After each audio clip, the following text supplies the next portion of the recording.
We're back in the Fantasy Bar. Week 6 is here, and we are back with 6 of my favorite plays for you on FanDuel and DraftKings, including 3 plays for you under 6K on DraftKings to make life a little bit easier for you. One game I want to load up on with pieces from both sides. A guy we're going to go back to the well on from last week, and a beast of the week coming in at under 10% ownership early on, which I think is a huge mistake. Who are we talking about? Only one way to find out. It's time to belly up to the Fantasy Bar.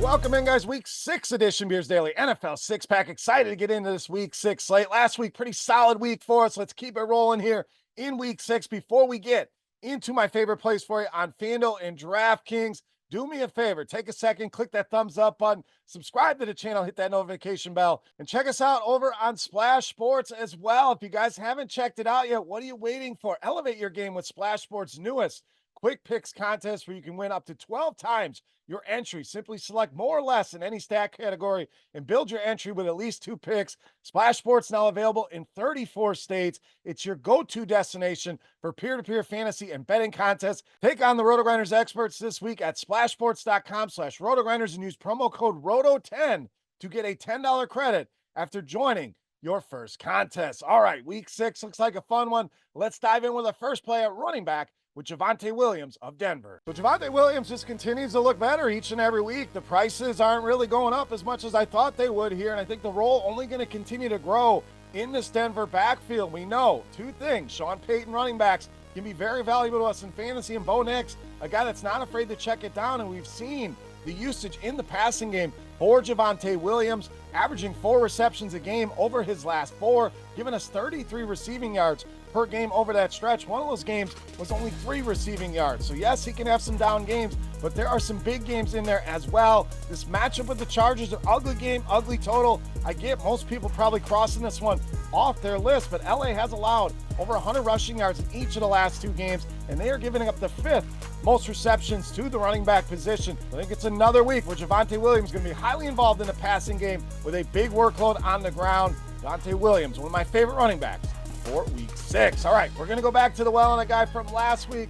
Some of you are not going to like this call, but we're going to go with wide receiver Davian Wicks. Now, I get it. Burned us all last week. Anyone that was on him is definitely upset about the performance from last week, but everyone going to bail on this play, and I think the ownership going to come in way less than we saw last week. 29% owned in some of the big DraftKings contests, trending to be about 5% owned this week. Now, the positives led the Packers in air yards. I mean, that has been a trend for Davian Wicks. 40% air yard total last week, and a 28% target share on the season. This is one of those times, just think about it, over the years, how many times are we on a play, fails, the next week that guy goes off? This feels like one of those spots for Davian Wicks. I know the drops are a concern. I know Christian Watson practicing, Romeo Doubs back. There are some factors here that could change. We may have to update this play as the week goes along, but early on, I want to go right back to him here in this matchup. Why? Jordan Love has done better. Most quarterbacks do better, not under pressure. Good news here, Arizona has not generated a ton of pressure this season and given up a ton of production to wide receivers. In fact, the 5th most fantasy points per play to this position on the season here. So not a play for everybody here, but the metrics really like Davian Wicks. I am in line with that. I like the matchup here with the Arizona Cardinals. All right, let's go to the tight end position next with Kyle Pitts of Atlanta. So the Falcons looking like very, very heavy chalk this week. Bijan Robinson in a great spot, likely one of the highest, if not the highest owned running back. Drake London going to get some ownership. Darnell Mooney, not Kyle Pitts, checking in at under 10% ownership here in early projections. That could change, obviously. And I was very encouraged watching that game to see Kyle Pitts much more involved in the offense. 8 targets, 84% route participation in that game. And I really like the matchup here, which is leading to all the chalk on all the other pieces. But why are we forgetting about Kyle Pitts here? Carolina, bottom 10 in receptions, receiving yards, touchdowns, and fantasy points per game to this position. Jake Ferguson looking like big chalk at the tight end position. People may go for value like Cade Otton. Let's go right in the middle here with Kyle Pitts in a smash matchup. All right, let's go back to the running back position next with Jamir Gibbs of the Lions. So as we talked about, Bijan Robinson going to be likely very highly owned here, a couple hundred cheaper than Jamir Gibbs. Tony Pollard down at 6K. Chuba Hubbard in that low 6K range is where most people are going to reside. So why not go up a little bit, save yourself some ownership, we'll spend a few more $100 and get into the most explosive game environment that we have on this week 6 slate. We haven't seen the big game out of Jamir Gibbs yet is the key word, but the floor has certainly been on display. So if you're playing cash games, you feel great about that. 16 or more DraftKings points in every single game. And I think this is the kind of game where we could get that 25-30 fantasy point game out of Jamir Gibbs. Dallas been awful against the running back position. Bottom 5 in fantasy points allowed. Gave up huge games to Derrick Henry and Alvin Kamara, who's a very similar stylistically to Jamir Gibbs. I know David Montgomery there. I think he's playable here as well, but Jamir Gibbs, I think, goes off in this matchup this week at low ownership against the Dallas Cowboys. All right, speaking of the Cowboys, let's go to that side at quarterback with Dak Prescott. So by now we know the Detroit Lions, one of the biggest pass funnels, are very good against the run, really struggle against the pass. So that's the first thing. Dak Prescott has been really good at home, and I normally don't put a ton of weight in splits in the NFL, just such a limited sample, but it's hard to argue the numbers that this guy has put up. Let's go over the last 8 home games here. One of those against the Detroit Lions, where he went for 345 yards last December. He's averaging over 328 passing yards per game over that stretch here. Big 52-point total in this game, and the Lions giving it up to quarterbacks to no surprise. 5th most passing yards allowed per game, 7th most DraftKings points allowed. Plenty of ways to stack him up as well. Dak Prescott, my favorite quarterback for week 6. All right, it's time.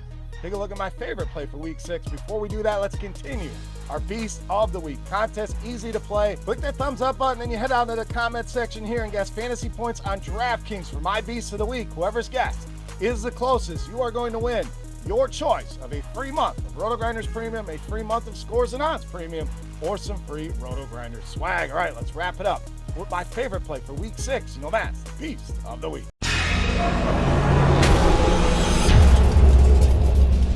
All right, Beast time. We owe you one more wide receiver. We're going to say right there with the Dallas Cowboys. We are rolling with CeeDee Lamb, this week's Beast of the Week. I was absolutely shocked to see the ownership here this week on CeeDee Lamb. Again, these things can change as we get closer to Sunday, but I don't think it's going to get out of control here, and happy to take advantage in this matchup here. Lowest price we have gotten all season long here on CeeDee Lamb. You go back to that game in December, 13 receptions, 227 yards and a touchdown, 17 targets in that game, and there is not a team in the NFL giving up more receptions, receiving yards to this position. 2nd most fantasy points allowed on DraftKings, behind only the Jacksonville Jaguars.